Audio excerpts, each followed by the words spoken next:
All right. Good morning, everyone. How are you this morning? So my name is Dwayne Molly. I'm with the Victoria College. I'm the director of continuing education district programs. And today we wanted to talk about construction trades or carpentry. Can you guys hear me okay? Okay, very good. So I saw one person that said they were from Cuero ISD. Other schools, where are the other schools from? If you have it in the chat, just to type that in, I can see where everybody is from. Okay, Cuero, VISD. All right, very good. So, what do you guys want to know about carpentry, or what do you actually know already? What do you think a carpenter does?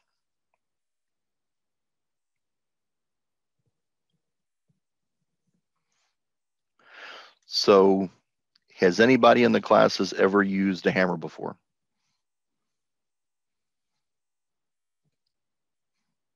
Have you ever used screwdrivers? Have you ever used hand saws? Have you ever used wrenches? Have you ever used a tape measure? Have you ever gone back to use an electric drill or a cordless drill or a circular saw or a jigsaw? Any of those different tools before? Those are all the basic tools of a carpenter. So, what does a carpenter actually do? Do they build things? And what kind of things do you think they actually go back to build?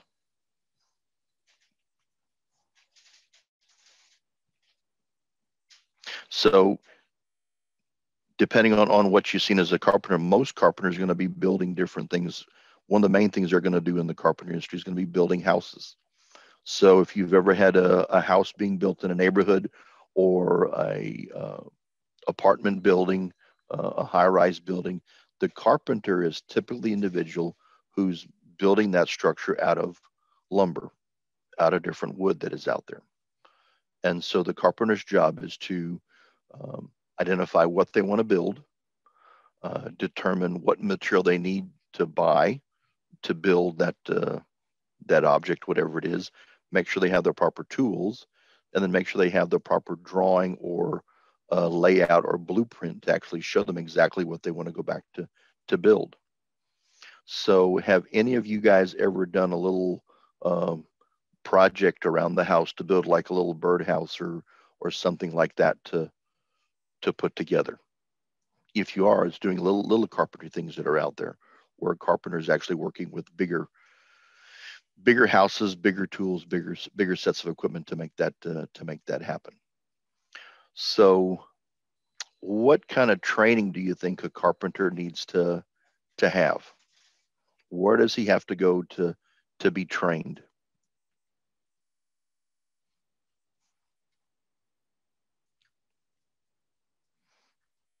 So a lot of times carpenters are going to start doing their basic training because they're going to work with someone who already is in that business.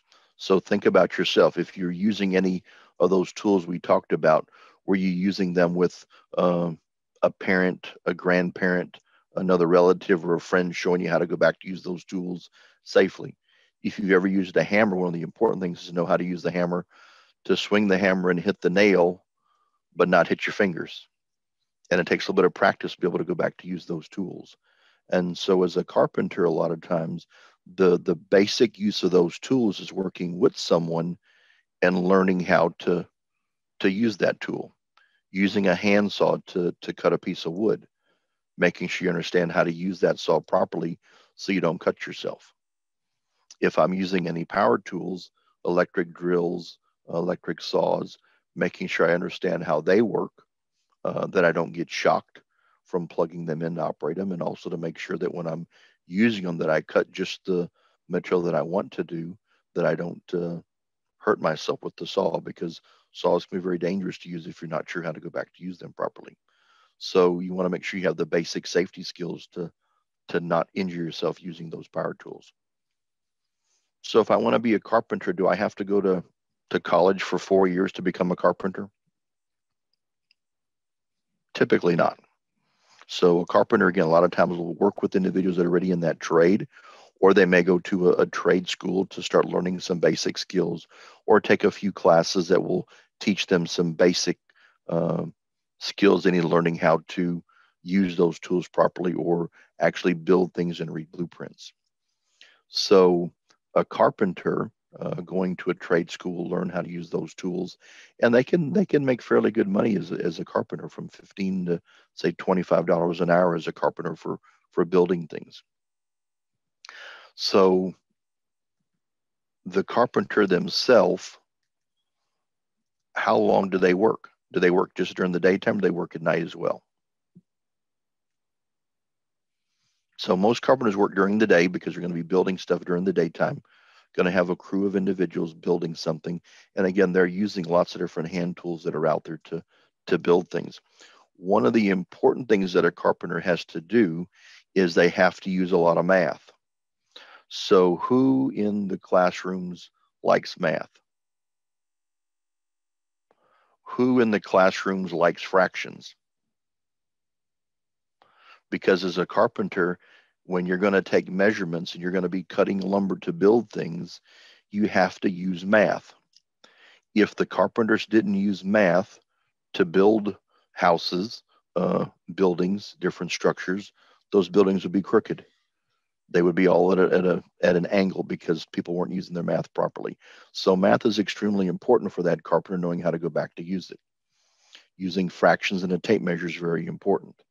So if one thing I want you guys to do, so the classrooms that you're in with the teacher, is if you can go to your board and I want you to draw a long straight line on the board, and I'm going to have you guys build a ruler for the students, and we're going to go back to learn how fractions are important, and as a carpenter, what you want to go back to do.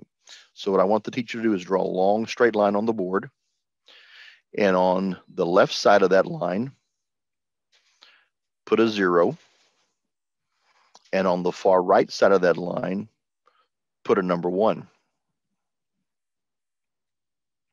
Then in the very middle of that line, I need you to make a line through it, and I want you to write 1/2 below that line. So if I'm using a tape measure, I'm going to measure from 0 to 1 inch, and now that's going to be a 1/2 inch mark right there. Now between the 0 and the 1/2 inch, right in the middle, draw another line, and I want you to write 1/4, 1/4.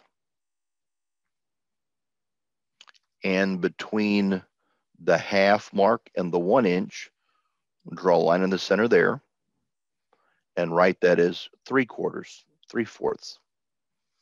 So now we've taken that ruler and we've got it broken from the 1 inch. We've got a 1/4 inch, a 1/2 inch, 3/4 inch, and 1 inch.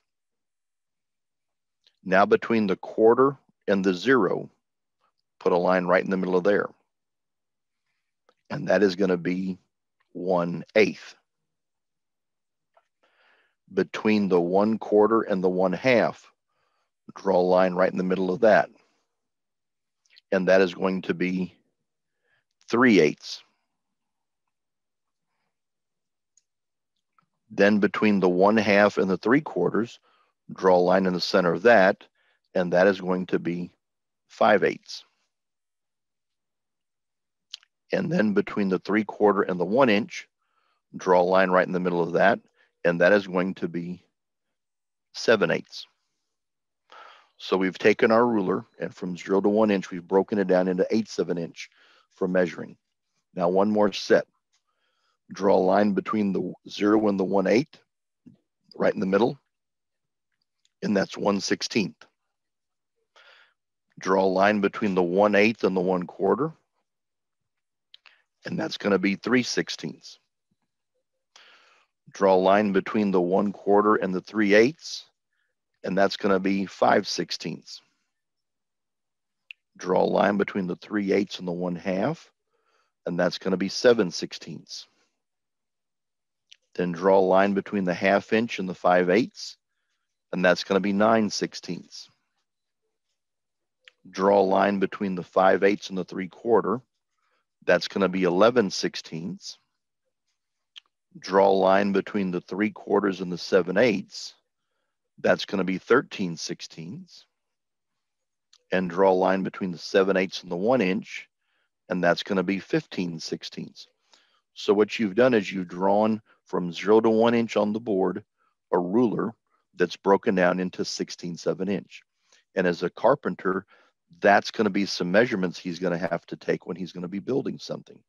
Because if he's drawing or needing to take a 2x4 as an example, a board, and he has to cut it and he has to measure that board, and it says it has to be 9 and 1/2 inches long, he needs to be able to read that ruler to make sure when he cuts that board, it's 9 and 1/2 inches long. What if he takes that measurement and he measures it incorrectly and the board is too short? Can he add an extra piece of board to it to use it? Typically not. He's going to have to go get another piece and recut it. So from the carpenter standpoint, fractions are extremely important. And they have to learn to go back to take that measurement and use a tape measure. So if you've ever used a tape measure or if you have a ruler, it's important to understand those basic numbers that are right there for looking at a ruler. In the same perspective, if you've ever used a set of wrenches, whether it's an open end or a box and a closed wrench, wrenches have different sizes on them. And so they can be 1/16, 1/8, 3/16, all the way from 1/2 inch up to 1 inch again. Different wrenches have different sizes on them. Or if someone ever has used a socket wrench before, the same thing, those sockets are going to be listed with these numbers. Now, these numbers are imperial units, English units. You also may have a set of wrenches that are metric. And the metric wrenches basically are listed from 1 millimeter, 2 millimeter, all the way up to 34, 36 millimeters that are out there. So if you guys are in the 5th grade, that means you've already done fractions. You're using some metric numbers as well. If I have a ruler, a standard ruler is 12 inches. And on that ruler, if it has the metric marks, it should have 30 centimeters written on that ruler. So as a carpenter, if he's going to be building things, he needs to make sure that he can also read centimeters if he was building something using a metric ruler. And so the same way that he's going to build that, he's going to go back and take the measurements in centimeters to read centimeters. And then he has to understand that the smaller size of the centimeter is then going to be the millimeter. So if we're looking at measurements, we have to make sure we understand, are we going to be taking those readings in metric, or are we going to be taking those readings in English units to make sure whatever we're buying, whatever we're building, that all the pieces match and they come together. So have any of you guys ever used any wrenches or any sockets that are those different sizes? Okay, I see a few hands that have gone back up to use them. So have you ever worked with somebody who's been repairing a car or something and they ask you for a wrench and you're not sure what size you need? Somebody says, hey, I need a 1/2 inch wrench. You have to look on the wrench to see what sizes to go back to use it. Carpenter does the same thing. He has to make sure he understands what he's reading on that ruler to take those measurements. And so math is really important if you're going to go back to be a carpenter. The other reason math is important if you're going to go back to be a carpenter is you have to get paid for doing the job, correct? So as an individual, you have to make sure that you are going to be able to charge the right amount and buy the right amount of equipment. If you're going to go to the store, you have to buy the lumber. You may have to buy the paint. You may have to buy the roofing material, whether it's going to be tin or whether it's going to be any other type of roofing material that is out there. You may have to buy plywood. You need to make sure that you understand exactly how much material you need to buy and how much does it cost you so you can have the right amount of material for what you're going to go back to build. So it's always important to think about math is important, because if I'm going to build something, I need to know how much it's going to cost me to build it.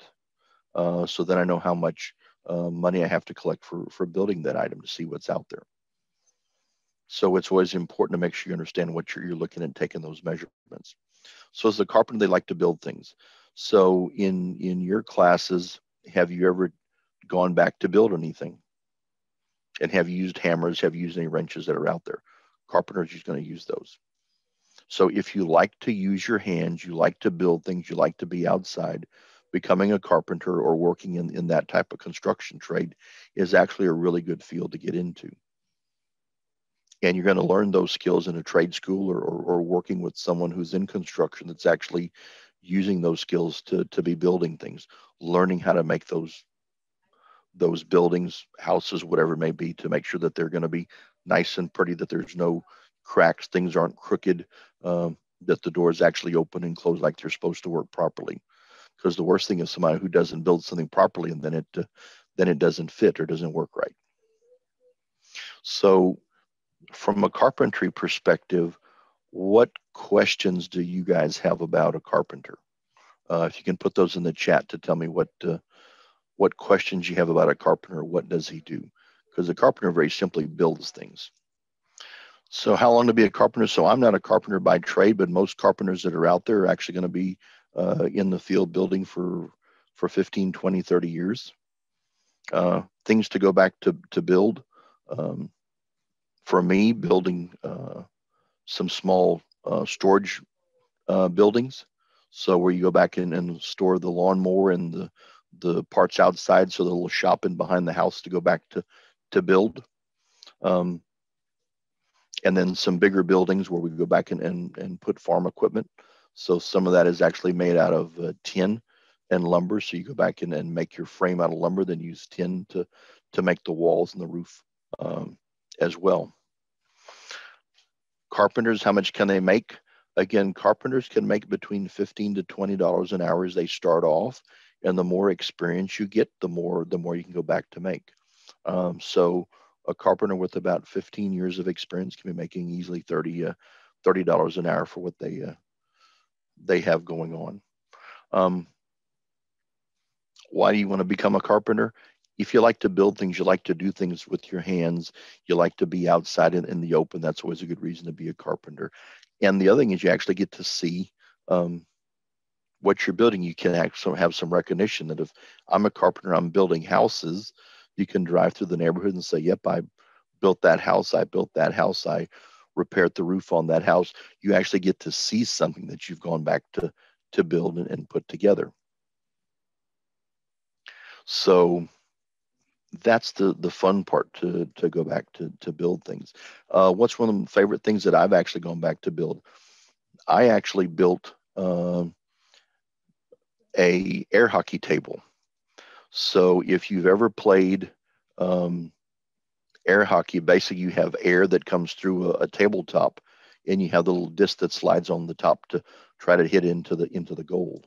And actually built that from scratch, and had to measure the right amount of holes for the air to come through, make sure the whole thing was stable as it wouldn't be crooked. Had to seal the whole inside. So built a nice little table that was designed for playing air hockey as a project that I had when I was in school to build through. What other professions do carpenters work with? So carpenters, they will work with plumbers. They'll work with HVAC technicians, the people that work with air conditioning systems, and they'll work with electricians. They'll work with masons. Masonries are the guys that are pouring concrete and setting the bricks in place. So anybody that's going to go back to build a house, the carpenter is the guy working with the wood, the masonry guys pouring the concrete, and then putting the brick on the house. The plumber is putting the piping in the house. The electrician is putting the wiring in, and then the HVAC technician is actually installing the air conditioning and heating systems that are out there. Does the customer have to pay for something if it's not built correctly? Depends. Depends on that initial discussion with the carpenter. If you have something in place that they didn't build properly, then maybe they can go back to help rebuild it and fix it properly, or to see if they actually had a blueprint and were they following the blueprint correctly to to see how it was being built. And so it really goes back to determine what are you going to do. If you ask someone to build something, the most important thing is that you actually have it drawn on a piece of paper and says, this is what I want to go back to build. So if somebody's going to go back to build a house, they have a whole big pile of blueprints or drawings that show them exactly what they want to go back to build, to show how big the house should be, how big the concrete slab should be poured, where the bedrooms should be, where the windows should be in the bedrooms, how high the ceiling is, where the windows are going to be installed, and the doors, to make sure that's all built properly to be put in place.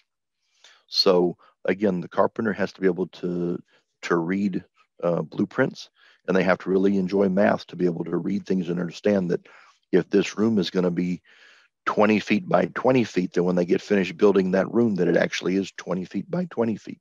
And if the ceiling needs to be 10 feet high or 8 feet high, that the ceiling is actually that height that is supposed to be there.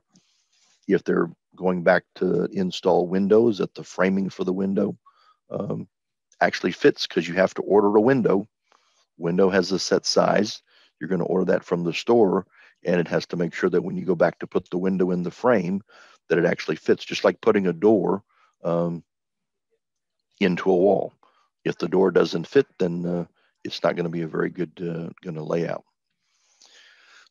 What's the hardest part about teaching carpentry? Really, the hardest thing is making sure that you understand the math. You're taking that ruler, you're taking your measurement, and making sure that what I'm going to be cutting or working with is the correct size. So there's an old phrase, they say measure twice and cut once.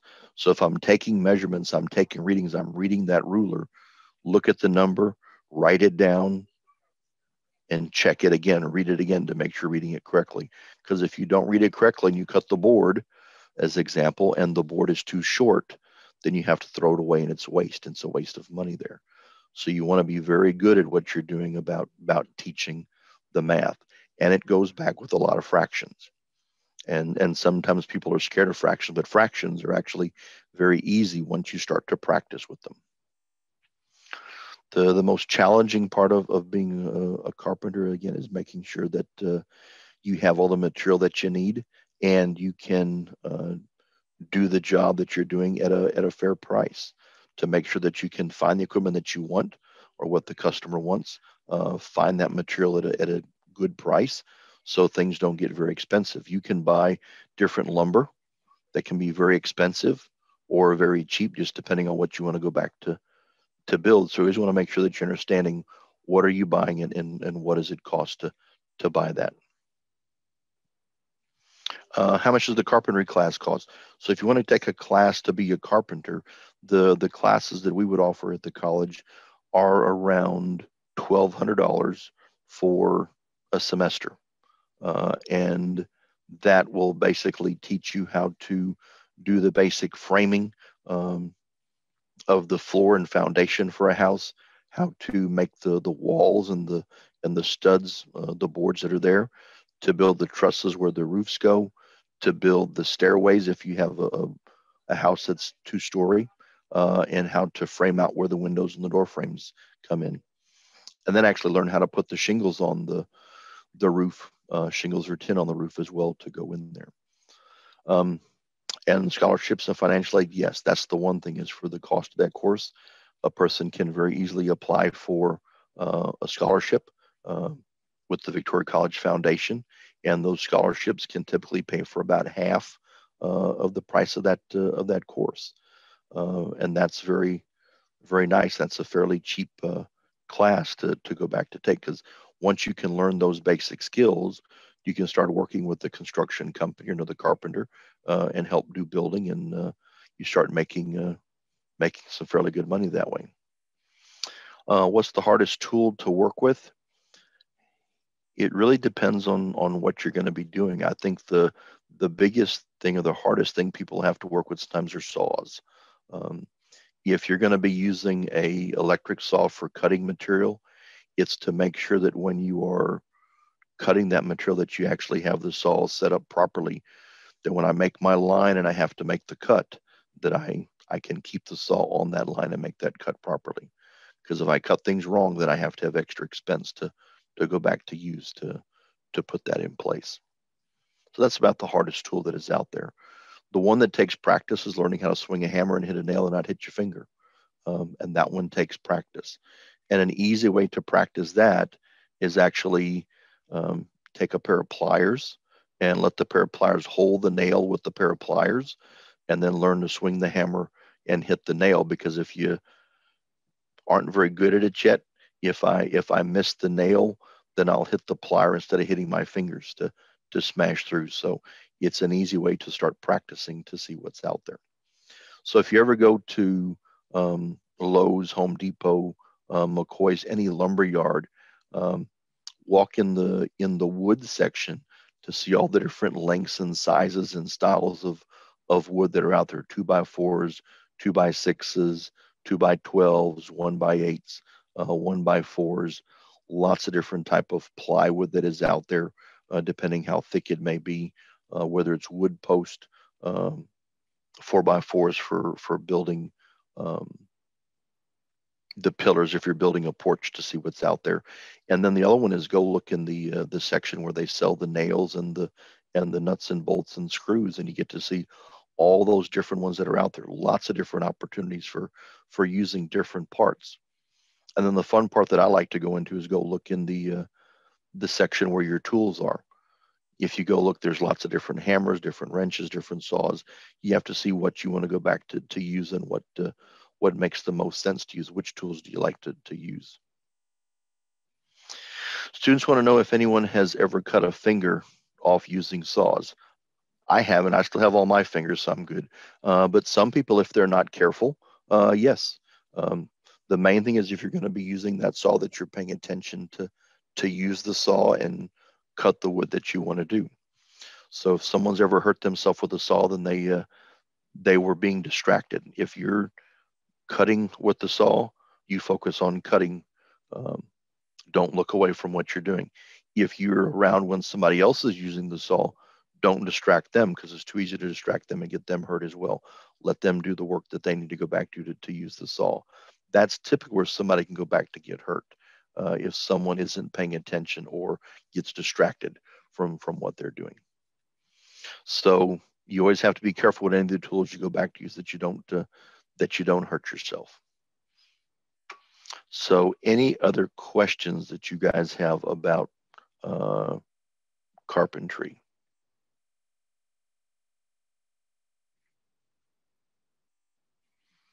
I think I've answered all the questions that I've seen you post so far.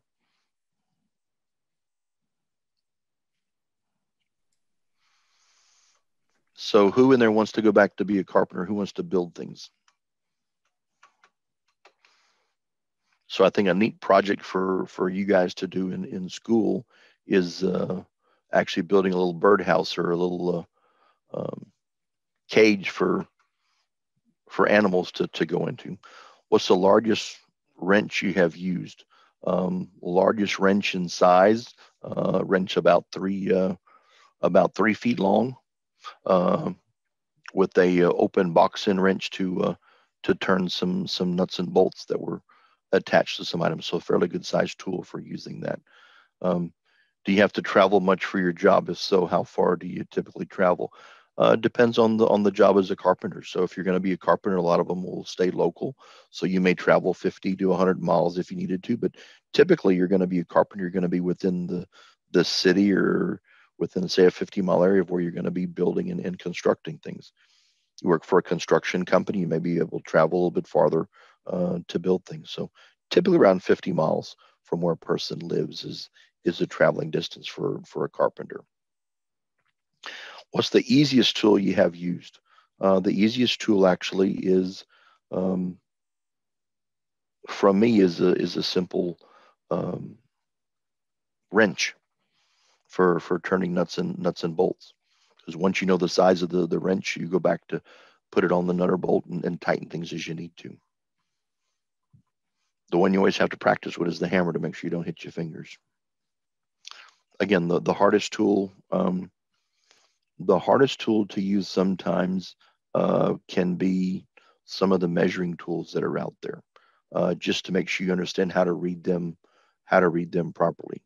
Um, Otherwise, no issue. Has COVID affected the profession? Not really. Um, Typically, if people need things built in construction, most of those workers will go out and keep doing the work that they need to go back to do. So, building houses and stuff really hasn't slowed down with COVID. You just have to make sure that you're tested and you're safe.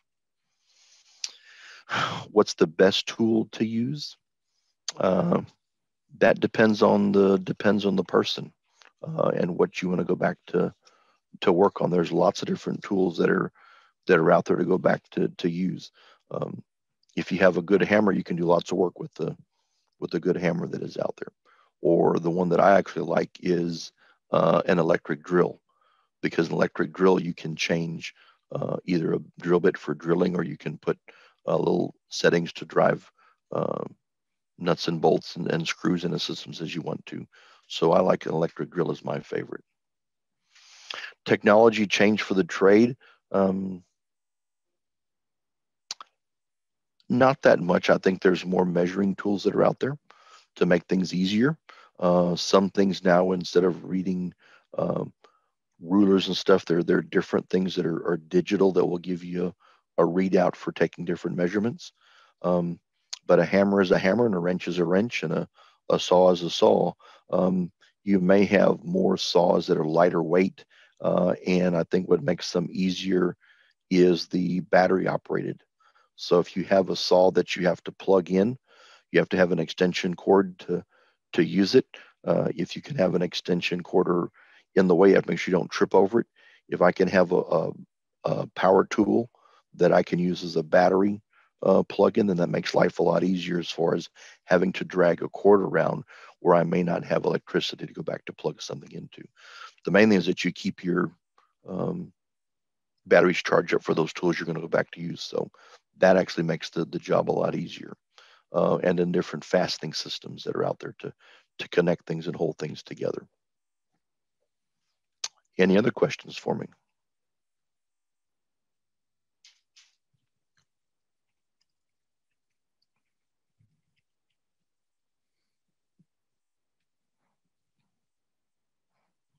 Okay, I don't see any other questions popping up on there. There's one more question about using a generator. Oh, you're using a generator to power up tools. Yeah, if you're going to go back and you're going to use tools that require electricity, you may use a portable generator that's going to be running. You're going to plug your extension cords into those on your job site um, to use your drills and stuff. And then you may use that generator to actually plug in an air compressor, and the air compressor will supply air to run certain tools as well that you may have to go back to use, like a nail gun and so forth, that actually uses air to push the nails in the boards. And so the biggest thing to build actually is a building for parking farm equipment in a big barn. So about 30 feet high, about 100 feet wide, wood frame, and then put tin on the outside of it to protect it as we need to.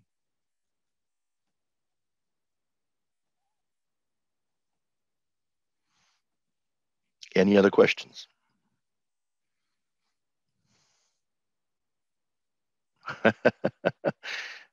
Gig 'em right back. Yes, ma'am. I'm class of '93, so uh, I wore my other. I don't have my Victoria College shirt today. I have my A&M shirt on today.